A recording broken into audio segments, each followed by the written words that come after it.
Bonjour à toutes et à tous. Bienvenue encore pour la poursuite de notre réflexion, de notre partage sur cette pensée Élisée à Jéricho. Nous lisons les versets 19 à 21 du second livre des Rois au chapitre 2. Les gens de la ville dirent à Élisée, « Voici le séjour de la ville est bon, comme le voit mon Seigneur, mais les eaux sont mauvaises et le pays est stérile. » Il dit, « Apportez-moi un plat neuf et mettez-y du sel. » Et ils le lui apportèrent.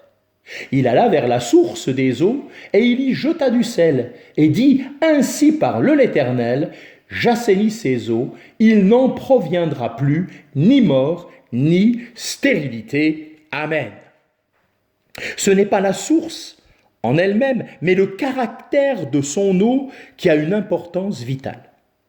Ce qu'il nous faut, ce n'est pas simplement de l'eau, mais de la bonne eau.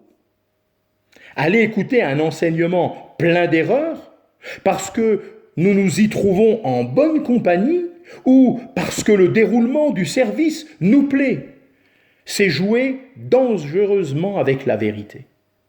Même un véritable enfant de Dieu ne peut pas faire de progrès là où l'eau de la vie est plus ou moins polluée. Cela nuira à son état spirituel, comme une atmosphère toxique nuirait à sa santé physique. Il faut noter le soin avec lequel Élisée a fait comprendre que son rôle dans l'accomplissement de ce miracle était tout à fait secondaire et accessoire. C'était uniquement le rôle de serviteur sans rien de plus. En demandant une cruche et du sel, il montrait que l'effet ne serait pas produit par sa parole, mais par d'autres moyens. En eux-mêmes, ces moyens étaient visiblement tout à fait inadaptés pour obtenir le but désiré, de sorte que tout l'honneur du miracle reviendrait à Dieu et à lui seul.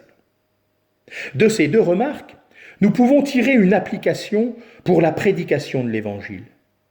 L'effet spirituel que nous souhaitons voir se produire n'est pas dû à l'œuvre de l'homme, et il est encore moins magique. La prédication est destinée, pour ainsi dire, à assainir les eaux.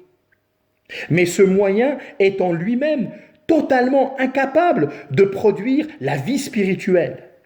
Il nous faut pour cela, et c'est indispensable, le travail du Seigneur. C'est lui qui l'accomplira par l'assistance et l'action de son esprit.